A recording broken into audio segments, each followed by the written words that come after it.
I often have flashbacks of sitting in the windowless clinical office when the team didn't really care about nutrition, and I felt like I was underpaid and undervalued. And that, my friend, is what it felt like to work as a clinical dietitian.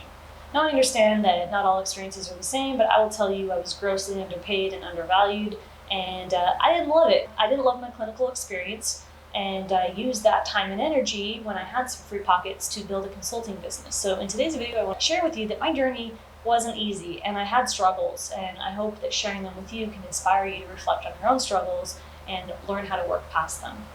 When I built my dietitian private practice, which was my consulting business, I had to balance that while working my full-time clinical job. So what I did as a consultant in my private practice is I did teaching and speaking, and I did a lot of it. So I spoke very often and I taught every single week, and I got paid really well for my work as a private practitioner. Now, I could have gone full-time and left my clinical job, and I had a little bit of fear at the time, so I kept both my private practice consulting work and my clinical job until I left both of them, and I grew my online business to enough revenues that I was able to quit and just focus on my online business. But we're going to focus specifically on how I was able to balance my clinical work and my private practice work at the same time. So what I did is I did put in quite a bit of hours, but I really maximized my time, which is the same as what I do now. I was also really motivated because I knew that I was working towards something that would help me escape that clinical job. So I was motivated because I knew it was a short, temporary solution that would help me gain the skills and experience to be able to make enough money to leave my clinical job. So that helped me realize, okay, this isn't full time, or this isn't forever that I'll be working this many hours. So I was working a 9-to-5 clinical job. I also worked overtime as a clinical dietitian. It's called moonlighting. And then I did my private practice work. So I would teach classes before my clinical shift, and then I would often work after the day ended. But mostly it was working in the morning, and then only twice a week I would work late, and that was the overtime that I did. Again, I had to pay my student loans off, and I was paid so low in my clinical salary work that I felt like I needed, and I didn't feel like I absolutely needed to make extra money to make ends meet and afford rent at that time. So I balanced it by temporarily working a lot. I maximized my time though during the day with my clinical job.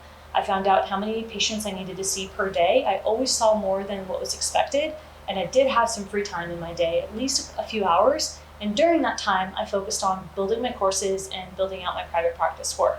Now, I just want to remind you, I did not focus on building side work when I needed to do my working hours. I finished what was expected of me in my clinical job, exceeded that, and then with the leftover time, I was able to do work outside of my main duties. So I'm not encouraging you to not work during your job. I'm a big fan, I'm a rule follower, so I'm a fan of getting the work done you need to hit your minimum quotas, even more than that.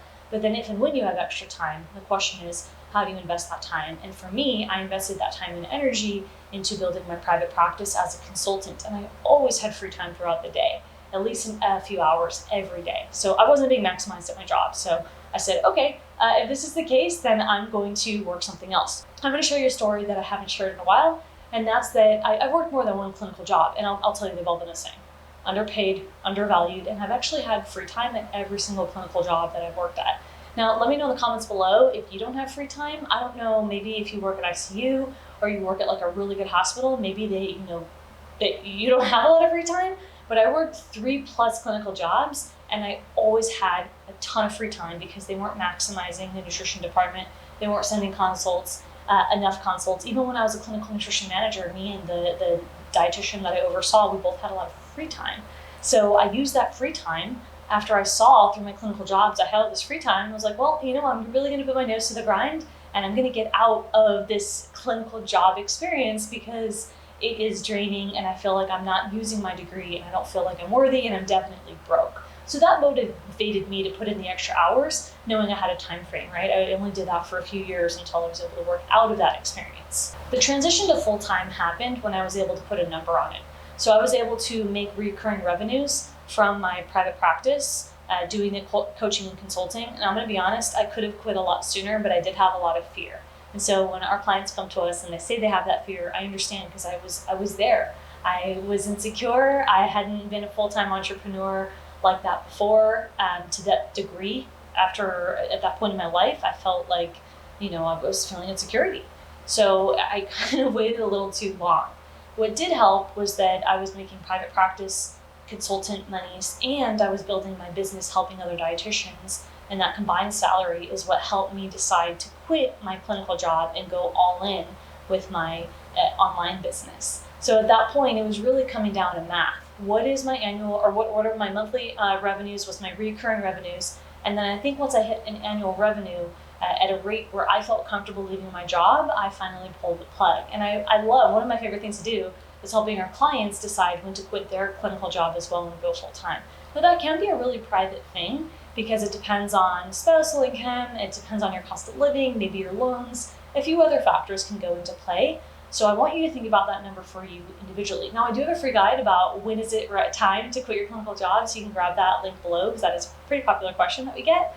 But I want you to keep in mind that my experience was based on me looking at the numbers. Again, I could have done it sooner, so there was a little bit of anxiety that I felt, and I've learned since then. And I think I'm more decisive now after I've been through an experience like that where I know I could have done it sooner, and that's my journey.